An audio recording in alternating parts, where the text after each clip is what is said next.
Baik, terima kasih untuk kesempatan yang diberikan. Perkenalkan nama saya Pierre Pasuhuk bersama dengan Sharon Mengindaan. Kami sekelompok dalam kelas magang B, magang Kampus Merdeka Praktikernya Teknik Sipil di Balai Pelaksanaan Jalan Nasional Sulawesi Utara.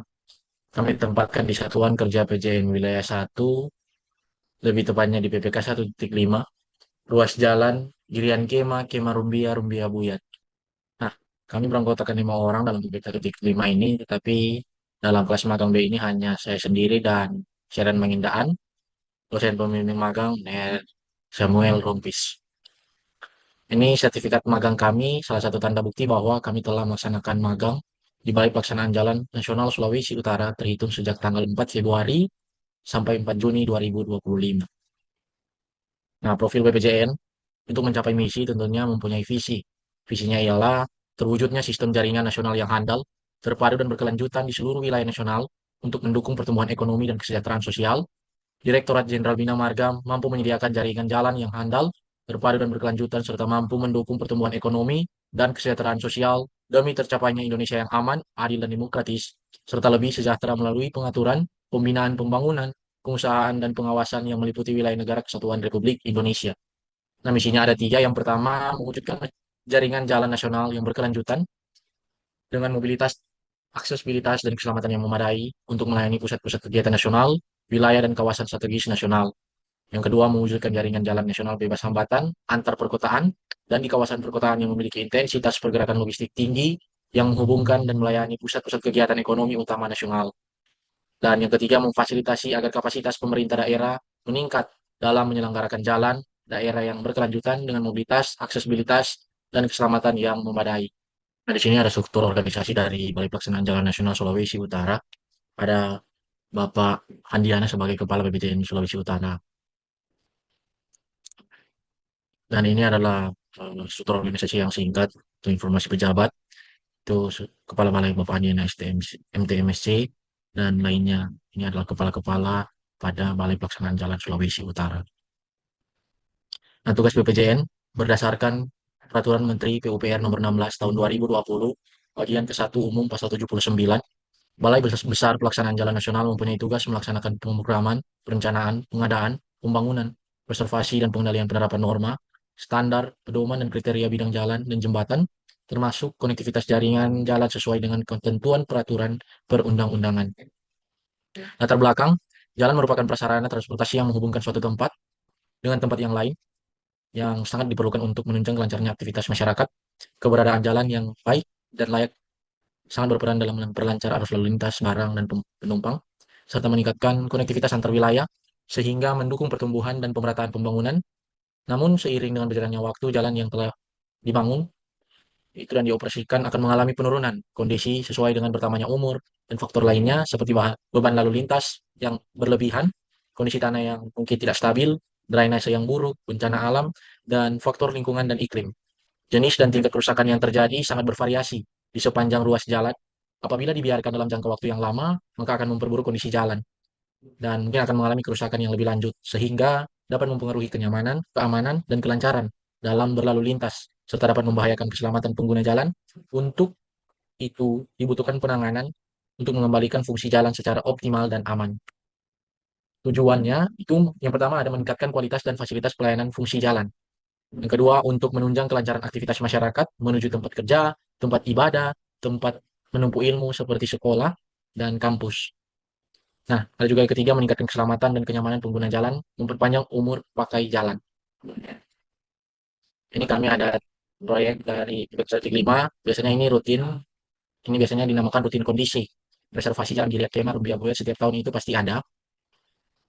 Ada juga penanganan longsoran di Desa Palamba, Kecamatan Lenguan, itu dalam ruas Kema Rumbia. Punya di jasa konsultan itu CV Bintang Bangun Anugrah. Sama juga tempatnya di Desa Palamba, ada pekerjaan bahu jalan menggunakan beton FC15. Penyedia jasa konsultan, ada CV Cahaya Timur. Nah, kami ada 3 sampai 5 paket. Dalam reservasi jalan ini ada bahu jalan menggunakan FC15, grading, patching, penanganan longsoran, ada juga overlay. Dan semuanya itu kami lakukan dalam satu kesatuan, itu biasanya menggunakan mutual cek awal atau MCA. Itu biasa juga dikenal sebagai MC0. tahapan awal. Nah, bantuan cek awal ini atau sekedar dikenal sebagai MCA, ini adalah kegiatan penghitungan kembali volume item pekerjaan dan disesuaikan antara gambar rencana dengan kondisi lahan existing sehingga mendapatkan volume aktual sesuai dengan kondisi real pekerjaan. Nah, yang kami lakukan ini dalam gambar ini mencari data dalam setiap lubang itu nanti akan didata berapa panjangnya, berapa lebarnya, berapa tebalnya. Biasanya yang rusak itu hanya lapisan ACWC yang paling atas sekitar 4 cm sampai 5 cm. Nah, ketika kami mendapat sampelnya, itu biasanya rumusnya dikali panjang kali lebar, kali tebal, kali density. Itu tonasenya atau volumenya setiap lubang yang kami data. Nah, tujuan pelaksanaan MC0 ini untuk menghitung ulang seluruh komponen pekerjaan agar didapatkan volume pekerjaan yang real serta aktual sehingga potensi kekurangan volume atau tonase itu atau kelebihan volume dapat dihindarkan. Nah, ini adalah proses pengecekan atau MCA tahapan awal dalam proses mencari data di setiap lubang. Ada foto-foto di sini sepanjang ruas Girian Kema, Kema Rumbia, Rumbia Buyat. Ini identifikasi dari setiap lubang mencari tonasenya melalui rumus panjang kali lebar kali tebal kali density. Oke, selanjutnya adalah bahu jalan yaitu beton FCL 15 MPa. Bahu jalan adalah jalur yang terletak berdampingan dengan jalur lalu lintas yang berfungsi pertama sebagai ruang untuk tempat berhenti sementara kendaraan yang mogok atau sekedar berhenti karena pengemudi ingin berorientasi mengenai jurusan yang akan ditempuh atau beristirahat. Nah, FC15 ini mengacu pada beton dengan kutikan karakteristik 15 MPa atau megapascal atau 150 kg per cm persegi setelah 28 hari. Nah, digunakan untuk konstruksi ringan seperti bahu jalan, saluran, trotoar, atau jalan lingkungan dengan lalu lintas yang ringan.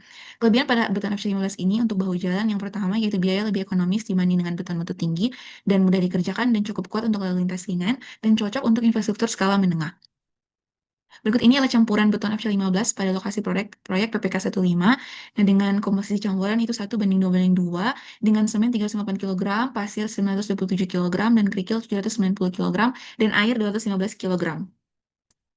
Nah, pada tahapan pengecoran beton FC15 ini ada dua, yaitu persiapan pekerjaan dan prosedur pengecoran. Untuk persiapan pekerjaan ini meliputi pertama, survei dan pengukuran, yaitu penentuan lebar dan elevasi bahu jalan. Yang kedua, pekerjaan tanah, yaitu pembersihan dan pemerataan dasar tanah sebelum kita cor. Dan yang ketiga, itu formwork atau backcasting, yaitu pemasangan backcasting kayu untuk mempertahankan dimensi dan bentuk pengecoran. Tetapi pada proyek kami, pemasangan backcasting ini tidak kami lakukan dan langsung pada tahap pengecoran. Nah, pada prosedur pengecoran ini itu ada beberapa tahap juga. Yang pertama itu pemeriksaan formwork dan dasar. Pada tahap ini kami tidak melakukan dan langsung pada pengecoran. Yang kedua itu pengecoran beton menggunakan alat seperti concrete vibrator untuk menghindari rongga. Beton ini dituang dan diratakan menggunakan skrit atau alat perata. Yang ketiga itu pemerataan dan finishing, yaitu permukaan diratakan dan dipoles menggunakan trowel atau manual dan kemiringan diarahkan untuk memudahkan aliran air. Dan yang terakhir adalah perawatan atau curing, yaitu melakukan curing minimal 7 hari menggunakan air dan karung basah, tetapi pada proyek kami tidak melakukan curing ataupun perawatan. Nah, kontrol kualitas pengujian selam itu kurang lebih 7-12 cm. Pada lapangan selam masuk ke dalam range memenuhi standar sebesar 8 cm. Nah, berikut ini adalah proses kegiatan bahu jalan FC15 MVA. Yang pertama adalah proses pencampuran beton menggunakan alat self-loading concrete mixer. Yang kedua, proses penuangan campuran beton FC15 pada bahu jalan. Dan yang ketiga, proses pembuatan campuran beton pada bahu jalan. Dan yang terakhir adalah proses pembuatan alur dilakukan berbentuk lurus pada permukaan jalan atau grooving. Nah, itu masuk pada pekerjaan yang selanjutnya, yaitu adalah fondasi bor pile. Fondasi tiang bor atau bor pile adalah salah satu contoh fondasi dalam yang memiliki bentuk seperti tabung dan terbuat dari campuran beton bertulang dengan dimensi diameter yang tertentu. Bor pile ini dipasang ke dalam tanah dengan cara mengebor tanah terlebih dahulu, baru kemudian diisi tulangan dan dicor oleh beton. Lalu penggunaan fondasi bor pile ini bertujuan untuk menciptakan bangunan yang dapat berdiri dengan kuat dan kokoh setelah proses pembangunan selesai. Fondasi ini memiliki kualitas ketahanan yang tergolong baik, khususnya untuk penggunaan dalam jangka waktu yang lama. Pada komponen fondasi bor pel yaitu yang pertama lubang bor, diperoleh melalui proses pengeboran. Lalu selanjutnya adalah reinforcement atau tulangan baja dimasukkan ke dalam lubang sebelum pengecoran. Dan yang terakhir adalah beton di mana dicor ke dalam lubang sebagai material utama pada fondasi. Pemilihan menggunakan fondasi bor pel ini karena minim getaran dan sangat aman untuk lingkungan sekitar, mengingat ini adalah longsoran dan juga bisa digunakan pada lahan yang sempit dan bisa mencapai tanah keras jika dalam besar dan juga efisiensi waktu. Nah, Pada fondasi profil ini ada metode pelaksanaannya. Yang pertama adalah persiapan, yaitu pemeriksaan lokasi, koordinat titik borpal, dan mobilisasi alat berat. Pemasangan casing jika untuk menjaga kestabilan lubang bor, tetapi pada proyek kami pemasangan casing tidak dilakukan karena kondisi tanah yang keras dan tidak mudah longsor. Lalu yang kedua adalah pengeboran, yaitu menggunakan alat bor atau rotary atau auger hingga mencapai kedalaman yang tanah keras. Lalu yang ketiga adalah pembersihan lubang, yaitu menggunakan air atau lumpur bentonit untuk mencegah longsoran dinding lubang dan mengangkat tanah sisa pengeboran. Yang keempat adalah pemasangan tulangan, yaitu tulangan baju dimasukkan ke dalam lubang bor yang telah dibersihkan. Dan yang terakhir adalah pengecoran boton, yaitu dilakukan secara kontinu dari bawah ke atas menggunakan tremie pipe. Sebelum dilakukan pengecoran, terlebih dahulu dilakukan pengujian senam tes dengan range 18 sampai 20 cm. Nah, berikut ini adalah kegiatan pekerjaan fondasi borpal yang kami lakukan pada proyek longsoran kami. Yang pertama adalah persiapan alat untuk mengebor tiang fondasi. Lalu selanjutnya adalah proses fabrikasi tulangan borpal, lalu lanjut pada proses pengeboran, lalu pada pemasangan tulangan borpal, dan proses pemeriksaan penempatan tulangan setelah pengecoran untuk fondasi borpal. Nah, selanjutnya adalah pekerjaan patching, yaitu patching jalan adalah metode perbaikan jalan dengan cara menambal atau menutupi bagian jalan yang rusak seperti lubang atau retakan menggunakan aspal atau material lain. Tujuannya adalah untuk mengembalikan permukaan jalan yang rata dan aman untuk dilalui. Nah, patching jalan ini kami lakukan pada jalan Mor 3. Nah, kami mengukur panjang dan lebar jalan untuk mendapatkan besar volumenya dan kemudian akumulasi dari volume lubang tersebut akan dicari seberapa banyak tonnase aspal yang dibutuhkan. Dengan rumus umumnya yaitu volume meter kubik dikali dengan berat jenis kilogram per meter kubik mendapatkan berat dalam satuan kilogram. Lalu kita bagi dengan 1000 untuk mendapatkan hasil dalam satuan ton. Nah, hasil inilah yang kami butuhkan untuk mendapatkan tonnase aspal untuk dipesan. Selanjutnya adalah pekerjaan overlay. Nah, pelapisan ulang atau overlay pada jalan adalah proses menambahkan lapisan baru di atas lapisan perkerasan yang sudah ada untuk meningkatkan kekuatan dan memperpanjang umur jalan. Nah, ini adalah metode pemeliharaan jalan yang umum digunakan untuk mengatasi kerusakan permukaan seperti retakan dan lubang, serta meningkatkan kemampuan jalan menahan beban lalu lintas. Pada pekerjaan overlay ini kami lakukan pada satu ruas jalan dengan panjang 100 meter. Nah, kesimpulannya yaitu, selama mengikuti magang di Balai Pelaksanaan Jalan Nasional BPJN, saya memperoleh pengalaman berharga dalam penerapan ilmu teknik sipil secara langsung di lapangan. Kegiatan ini melibatkan pengawasan proyek, analisis teknis, serta pengelolaan administrasi pembangunan infrastruktur jalan, dan selain meningkatkan pemahaman terhadap prosedur kerja di instansi pemerintah, magang ini juga mengasah keterampilan komunikasi, kerjasama tim, dan kedisiplinan dalam lingkungan Kemenpu. Dan sekian dari pemaparan evaluasi kami. Terima kasih.